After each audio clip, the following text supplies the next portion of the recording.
One eye, two eyes, and three eyes. A tale of Brothers Grimm.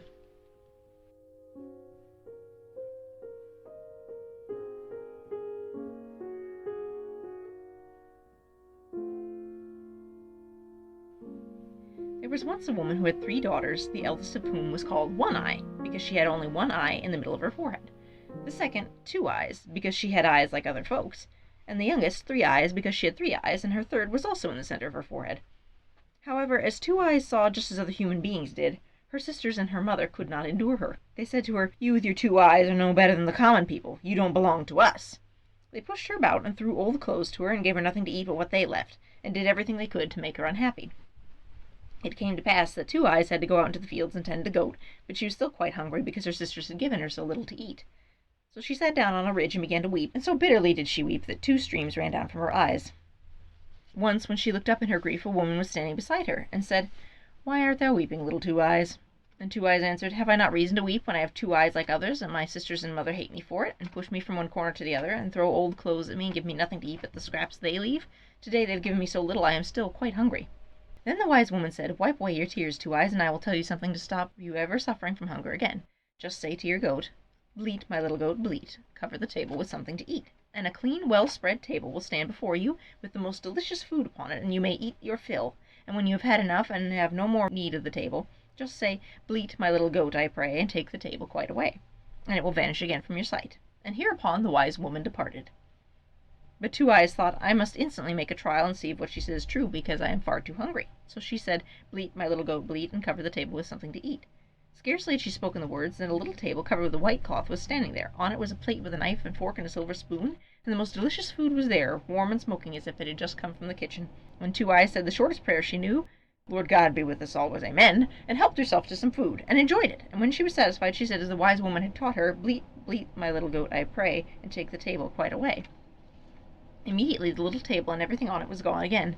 "That is a delightful way of keeping house," thought Two Eyes, and was quite glad and happy. In the evening, when she went home with her goat, she found a small earthenware dish with some food, which her sisters had set ready for her, but she did not touch it. Next day she again went out with her goat and the few bits of broken bread that had been handed to her lying untouched. The first and second time she did this, her sisters did not remark at all, but as it happened every time, they did observe it and said, "There's something wrong with Two Eyes. She always leaves her food untasted, and she used to eat up everything she was given. She must have discovered other ways of getting food."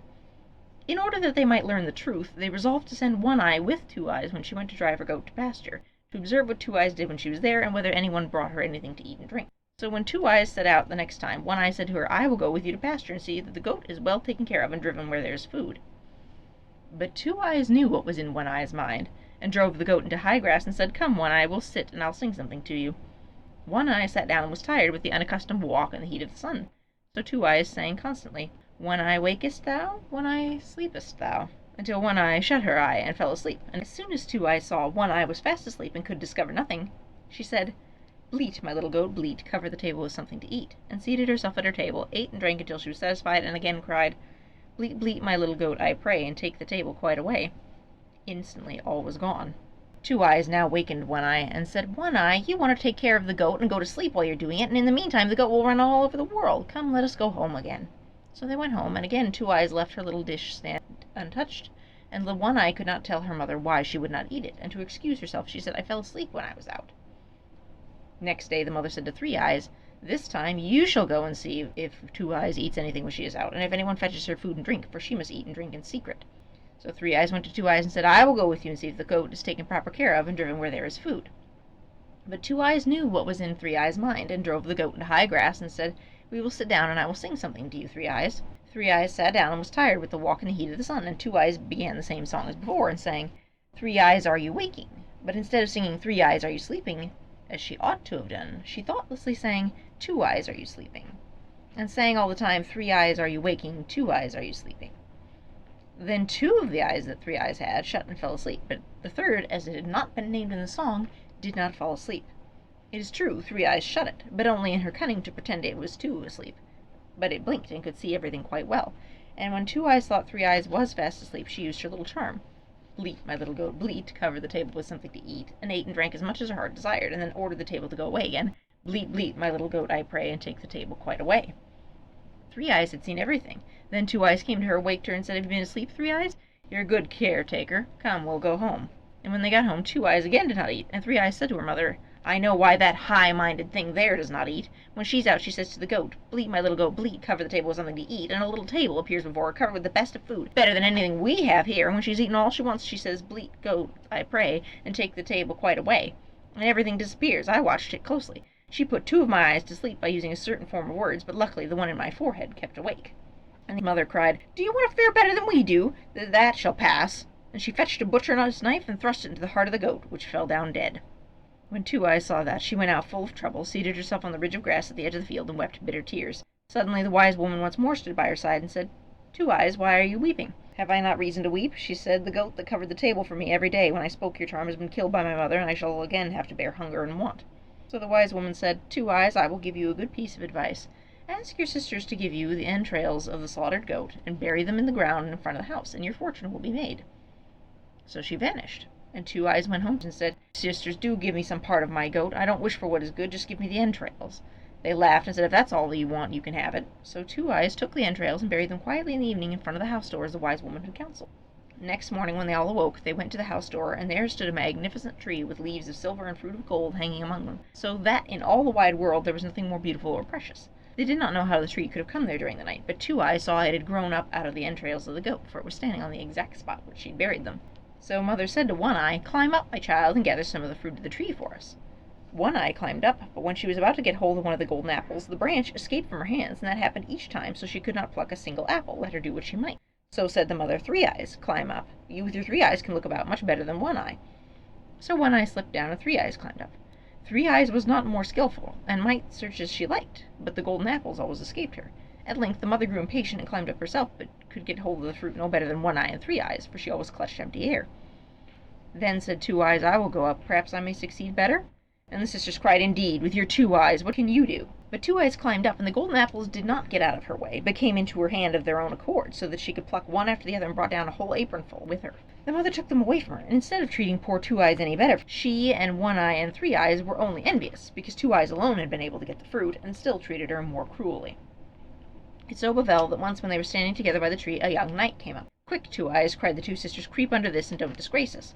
And with all speed they turned an empty barrel which was standing close by over poor Two Eyes, and pushed the golden apples which she had been gathering under it as well. When the knight came nearer, he was a handsome lord, who stopped and admired the magnificent gold and silver tree, and said to the two sisters, "To whom does this tree belong? Anyone who would bestow a branch of it on me might in return ask for whatever he desired." So One Eye and Three Eyes replied the tree belonged to them, and they would give him a branch. They both took great trouble, but were not able to do it, for the branches and fruit both moved away from them each time. Then the knight said, "It's very strange that a tree should belong to you, and you should not be able to break a piece of it off." They again asserted the tree was their property. While they were saying so, Two Eyes rolled a couple of golden apples from beneath the barrel to the feet of the knight, for she was vexed with One Eye and Three Eyes for not speaking the truth. When the knight saw the apples, he was astonished, and asked where they had come from. One Eye and Three Eyes answered they had another sister, who was not allowed to show herself, for she only had two eyes like any common person. The knight, however, desired to see her, and said, "Two Eyes, come forth." Then Two Eyes, quite comforted, came from beneath the barrel, and the knight was surprised at her great beauty, and said, "Two Eyes, can you break a branch from the tree for me?" "And yes," she replied, "that I shall certainly be able to do, for the tree belongs to me." And she climbed up and with the greatest ease broke off a branch with beautiful silver leaves and golden fruit, and gave it to the knight. And then said the knight, "What shall I give you for it?" "Alas," said Two Eyes, "I suffer from hunger and thirst, grief and want from early morning till late night. If you will take me with you and deliver me from these things, I would be happy." So the knight lifted Two Eyes on his horse, and took her home with him to his father's castle. There he gave her beautiful clothes, meat and drink to her heart's content, and loved her so much he married her, and the wedding was solemnized with great rejoicing. When Two Eyes was thus carried away by the handsome knight, the two sisters grudged her for good fortune in downright earnest. "The wonderful tree, however, still remains with us," thought they, "and even if we can gather no fruit from it, every one will still stand still and look at it, and come to us and admire it. Who knows what good things may be in store for us?" But the next morning the tree had vanished, and all their hopes were at an end.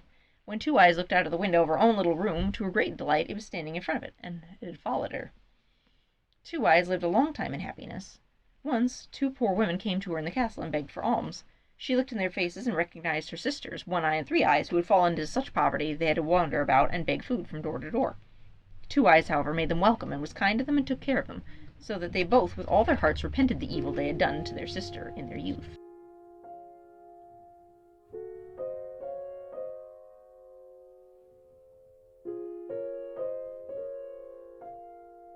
The end.